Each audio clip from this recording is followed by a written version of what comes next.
For us theme park fans, it's hard to ride everything you want. With so much around the world offering incredible experiences, world's first, biggest, fastest, and newest around every corner, sometimes these experiences close forever before we get a chance to ride them. In Japan, one troubled roller coaster offered a launch like no other attraction on the planet, the fastest acceleration on a roller coaster in the world. A bucket list coaster for many that began with so much promise and ended abruptly when their super death speed roller coaster began breaking more than just records. This coaster began breaking riders' bones.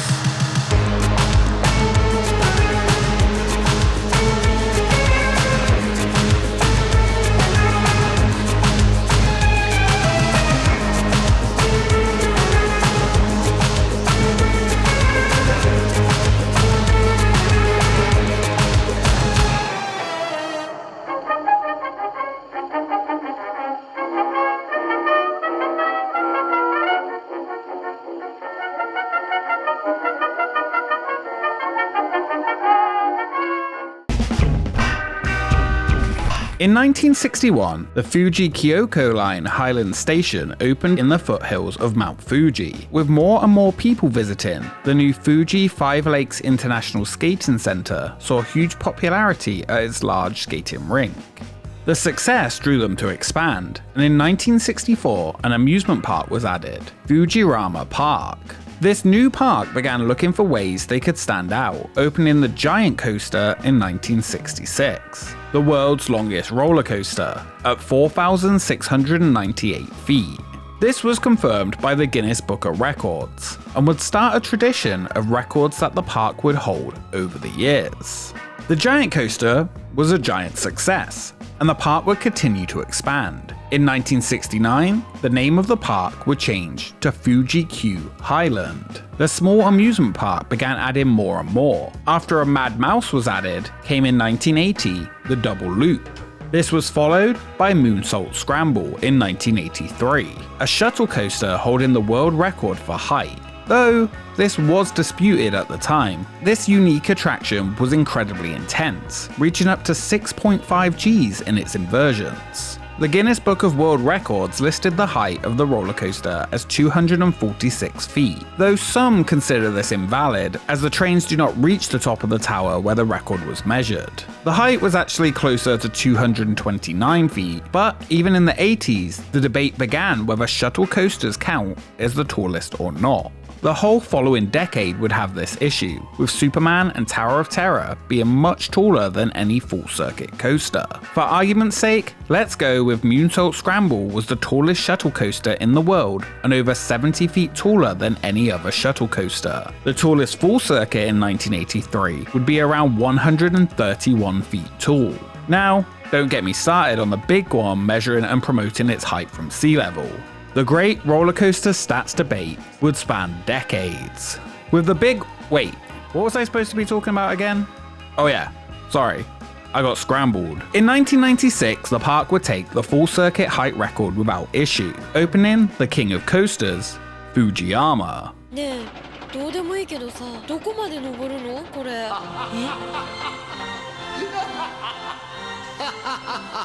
ちいちゃん。天国に一番近いコースター、富士ハイランド。Listed in the Guinness World Records at 259 feet tall and taking the records for drop and speeds also. The park since opening had been rapidly adding attractions and was now becoming incredibly popular, known around the world by coaster enthusiasts. In the mid-90s, a type of ride became incredibly popular around the world. Intamin had been perfecting their drop towers to offer a thrilling experience in a small space. Sports Tower, from Logan, Utah, a company founded by Stan Checketts that sold bungee jump equipment, had the idea of a tower for sports activities, which had proved incredibly popular. Within just a few years, they had sold dozens of the towers all over the United States, later becoming the largest supplier of bungee jumping equipment in the world. While they had never had an accident, other companies' more reckless offerings had made people fear the sport, and more regulations were being introduced, making business tougher. They would have to look for a new way to excite people in 1994. Originally, they were looking at ways to create an attraction using bungee cords, when they began thinking of ways they could create that sensation using air. Stan Checketts, with a 50% ownership of a new company, S&S Power, built a prototype in Utah and called the new attraction the Space Shot, the only ride in the world that sent passengers speeding up a drop tower, offering a thrill of heights, freefall, and an accelerated launch. Once riders sat down, the right amount of air pressure needed to launch was put into the cylinders located inside the steel tower. The car is lifted slightly and weighed before the air is released from the cylinders into a central larger cylinder pushing a piston connected to steel cables that launch the vehicle with incredible acceleration. As the air escapes from the cylinders with a release valve, the vehicle lowers, giving the free fall back down. Nothing like it had really existed before, and it would become insanely popular after the first went to Mexico and the Wisconsin Dells. Parks began clamoring to get their hands on one for themselves, as S&S continued to refine and make new versions of the attraction, including the Turbo Drop, where the ride would slowly make its way to the top before being dropped and gradually stopped using air. The prototype of the Turbo Drop would be installed at Buffalo Bill's Casino in Primm, Nevada. Fuji-Q Highland didn't have a lot of space to expand, as it was located between the train tracks and a major road. The addition of a ride like this would be perfect, as they took up a very small footprint within the park but offered a large amount of thrills. They installed a Turbo Drop, working with S&S for the first time. The Red Tower, 170 feet tall, opened in July 1998. After a successful installation, talk began to move towards the park's next major attraction. As the park began to run out of space for large rides, Moonsault Scramble and the ice skating rink were removed from the park in 2000. S&S had a new idea, taking the compressed air launch system of the drop towers and using it to create a roller coaster, the Thrust Air 2000.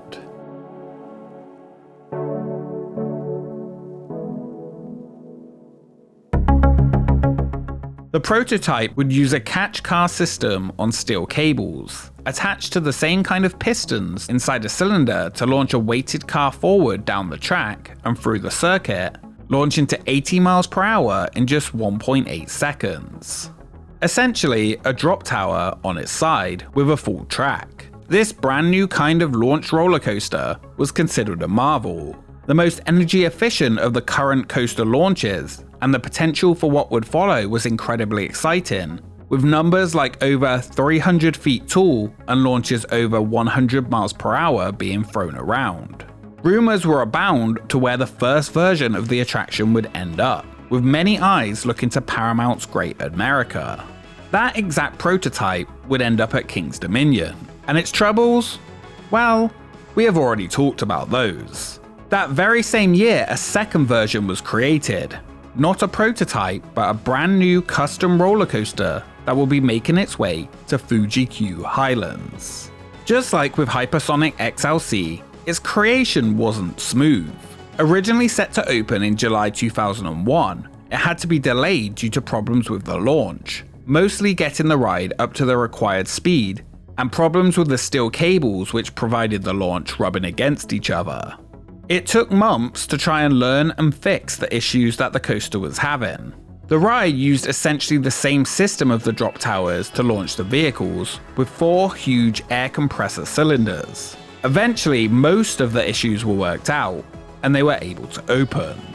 On December 21st, 2001, costing 3 billion yen, around $24 million at the time, Fuji-Q Highland would get its newest record-breaking roller coaster that would launch riders from a standing start to 107 miles per hour in just 1.8 seconds.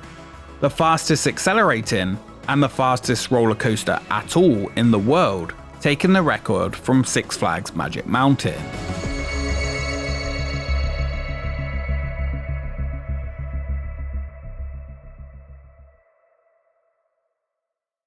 After opening, the number of riders per day had to be limited as they continued to tweak and improve the ride's launch system. This led to incredibly long wait times to experience the attraction, often reaching over 3 hours. Many ride vehicles did not make it over the ride's hill or back to the station. With persistence, S&S were able to fix most of the issues though, and eventually capacity did become better. The ride would be called Do-Dodonpa, which the park said was taken from the sound the ride made on its launch. It was also the name of a Japanese musical genre that was popular in the 1960s, that was modified originally from the cha-cha-cha. It was named for the way its offbeat rhythm sounds to the ears, with one 60s newspaper explaining that to do the Do-Dodonpa mixes a bit of rock and roll with a mambo and cha-cha and throws in an extra beat. The newspaper states that on the extra beat, dancers twist, drop one hip and a shoulder, and seemingly try to throw their necks out of joint. That a dance floor of Do-Dodonpa dancers is an almost frightening display of what the young body could do. The 60s really were a different time. Within the queue, the words Do-Dodonpa was repeated in a chant over and over, getting faster as you got closer to the station. This was changed in 2007, as many said it drove them crazy hearing it over and over and was like a brainwashing chant.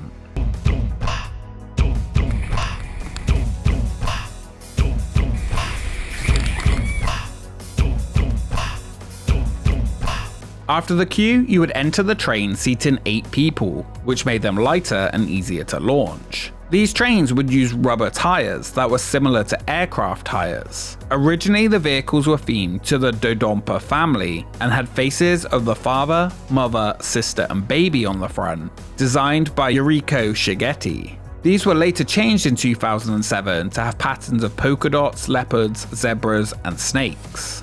After boarding the train, you entered a tunnel and the launch countdown began, sometimes timed correctly, others launching before or after the countdown ended. In just 1.8 seconds, you would fly out of the tunnel in a launch that will make you feel like you were being hit, reaching 3.2 Gs down the straight into a 74-degree bank turn, taken at 74 miles per hour. The highest G-force section followed as you dipped into the vertical climb at 4.25 Gs. After reaching the top of the 172-foot hill, you dropped 90 degrees and headed back to the station. With a track length of 3,924 feet, it was nearly double that of the prototype in America and was essentially a bigger, faster version of it. The air pressure adjusted based on weight for the launch. Over the early years, the launch pressure for the ride was not always exactly accurate. Sometimes you could fly over the tower at speeds with incredible G-forces, hurting your thighs and getting huge airtime as you went over. Others, it felt like you were barely going to make it. After the incredible launch, many complained that the remainder of the ride was rough and bouncy, with its rubber tires, and was often not worth the incredibly long wait time. That launch, however, was unrivaled anywhere in the world. It was incredibly forceful, fast, and unique, and was not even running at full power, as it was deemed that it could be harmful to the human body. Do-Dodonpa operated successfully over many years, with some minor tweaks along the way. In 2013, S&S attempted to create an even more forceful launch with Ring Racer. Again, it didn't go well. Faster coasters did come, but nothing could match the launch of Do-Dodonpa, and it became legendary. By June 22, 2015, over 7 million riders had experienced the launch of Do-Dodonpa.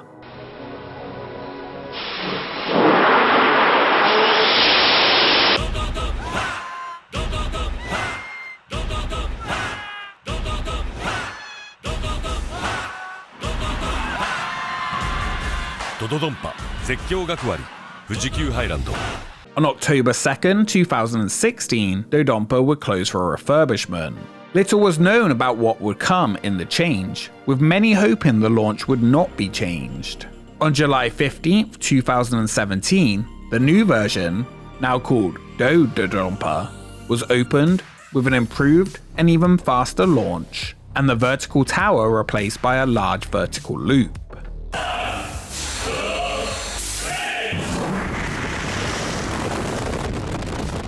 The updated version increased the launch speed from 0 to 111 miles per hour in 1.8 seconds and featured a 160-foot tall loop, making the track length a little longer at 4,081 feet. Much of the ride remained mostly the same. The trains were updated with new designs, some small modifications to restraints, and a new tunnel, but the new loop will be billed as the world's largest. Don't worry about those ones in China. Six Flags also claimed Full Throttle had a taller loop, but they were measuring it from above ground level at the lowest part of the ride. Yep, here we go again. Either way, don't worry, it was a big loop. After reopening, the launch still remained incredible, but the rest of the ride was still bouncy and rough. Many actually preferred the top hat. It was still an intense start, and since opening day, it was still the launch that made the ride. While it had been possible to increase the launch speed without any modifications, it was worried that it would hurt going over the vertical hill, and if you got one of those early launches when it sometimes could fire faster, it was known that the intense airtime at the top could be painful. Some riders even got to experience it with launches up to 124 miles per hour during the original testing. The day after the reopening, a train with riders was unable to make it over the loop and rolled back, which was caused by a flat tire, and the ride eventually reopened 2 days later. 3 years later, things were about to get way worse. From December 2020 through August 2021, riders have begun reporting of pain from riding the ride, with multiple passengers reporting these injuries after riding the attraction. 9 suffered fractured or broken bones from the attraction in their spine or neck. While initially the park stated it wasn't the ride, it was the passengers, many reports forced them to report it, and the attraction was closed for investigation in August of 2021. Media coverage of the incident around the world was huge. If you hadn't heard of Do-Dodonpa before the incident, you certainly would now. It was deemed by every major outlet the Super Death Speed roller coaster. The Super Death Speed roller coaster is shut down because riders keep breaking their bones. Super Death Acceleration roller coaster shut down for literally breaking riders' bones. It goes on and on and on. Anyway, the Super Death Speed roller coaster, Do-Dodonpa was breaking people's bones, and many outlets focused on the speed of the attraction, with one saying, "It can only be a result of the super death speed because the fuji-q Highland confirmed there were no technical issues found in the initial investigation." Nobody seemed to know what the issue really was. Others said it wasn't the ride, it must be the way people were sitting, and that can only be the fault of ride employees not checking. Others commented on how Japanese coaster riders like to sit in a braced position on attractions. It seems odd though that this would be the reason when the ride had operated successfully without major injuries for years and years. What could have been the cause was not launch related at all, and perhaps due to the transitions between the section of the ride with the old track and new where the loop was added, as it was reported this was quite a rough area. That reason though would not be confirmed after the conclusion of the investigation, and the real reason remains unknown. Do-Dodonpa sat standing but not operating after the closure until March 13, 2024. Fuji-q Highlands finally confirmed that the attraction was closed permanently. They said that although they had many discussions with the manufacturer, they had come to the conclusion that it's difficult to make a reopening a reality, and in order to fulfill our social responsibility as a company that puts safety first, they had decided to close down operations.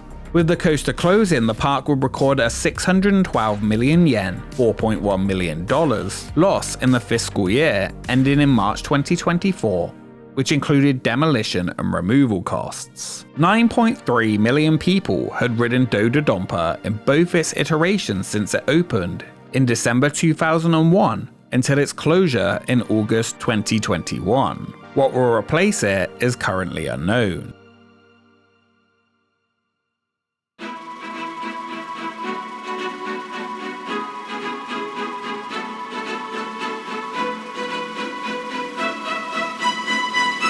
With the confirmed closure, the fastest acceleration record on a roller coaster now reverts to the second fastest operational ride. Just as tradition for roller coaster enthusiasts, all the way back to the 80s and before, it was now time to debunk and debate, and, of course, argue about roller coaster statistics once again.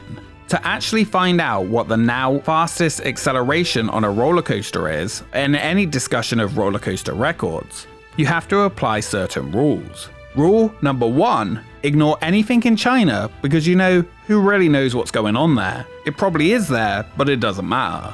Number 2, find the 2 attractions that it could be, rule out any others that are obviously questionable, like ones with rolling launches. No, this is about a launch from standstill. Get out of here, Hansa Park. So that leaves our 2 contenders, which are Max Force, located at Six Flags Great America in Illinois. This 2019 S&S air launch coaster goes from 0 to 78 miles per hour in 1.8 seconds. Though, definitely not that trustworthy in my opinion, since they promoted before record-breaking loop heights from ground level measured from somewhere else on the track. Very fishy if you ask me. Next we have Stealth at Fort Park in England. Wait, are you sure? Oh, alright, okay, yeah, Stealth at Fort Park in England. Opened in 2006, this Intamin coaster goes 0 to 80 miles per hour in just 2.5 seconds. Oh, wait, they changed it because it kept rolling back. And now they say it goes 0 to 80 in 1.8 seconds. They even updated the sign this year after years of it being wrong, so I guess it has to be true if it is on a sign. Even though everywhere else previously believed it to be 1.9 seconds, but don't worry about that.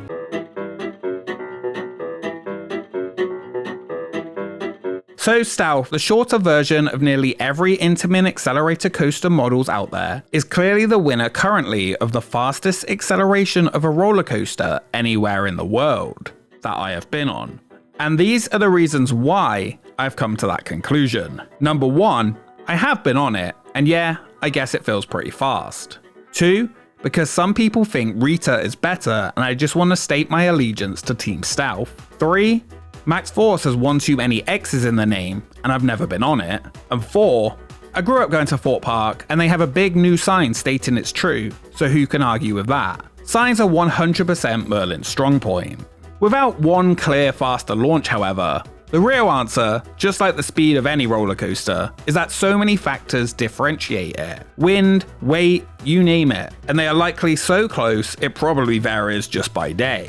Someone on Reddit analysed the POVs and said it was Max Force, so you could believe that guy. But Fort Park have a big sign, so I'm gonna go with the sign. In reality though, even though I am Team Stealth, it doesn't really matter, and it's kind of a shame that these are the top 2 contenders, and I hope something does come that once again has a launch that feels so intense and special as Do-Dodonpa did. A ride that I sadly never got to experience. Well, I have been on Stealth, and of course, its launch is fun. It is not the life-changing, out-of-this-world experience that many report the launch on Do-Dodonpa was. A launch so powerful that it felt like you were hit by a ton of bricks. And who wouldn't want to experience that? I always hoped I would get to experience that launch from the moment I heard about it. There are some roller coasters, rides, or attractions that I grew up dreaming of experiencing one day, and Do-Dodonpa was one of them. When they announced the closure of the attraction permanently, I couldn't help but feel a little sad that I personally never got to go there and experience it, and now never will. A ride that I had heard about so many times. We all have those bucket list rides around the world we want, hope, and even plan to experience one day. Ones we have priced out trips to visit but never went, or been near on just the wrong day to experience, and then they close forever before we got the chance to go on them. Or even just the ones you think, I will do that next time, and you never do. While I would now never get to ride Do-Dodonpa and experience its launch, I don't want to miss that chance to ride those other attractions that still do exist, because who knows how long until those bucket list attractions are also gone forever. If you have an attraction like that for you, then I hope you get to ride it before it closes forever, and if you do get the chance, make sure you take it and ride it when you can.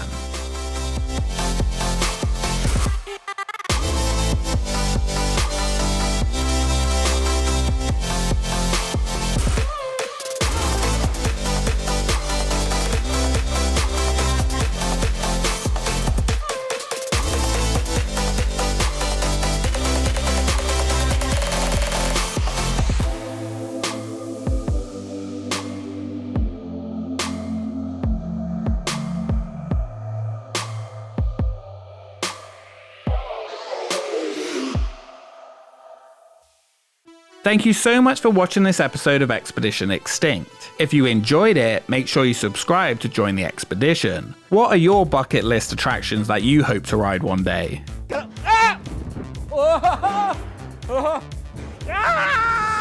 Follow us on social media for updates on upcoming episodes. And a special thank you to our Patreons for supporting the channel. We will see you next time.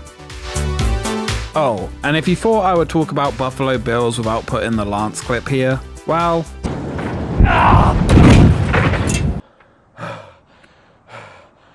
That was stupid. That was really stupid.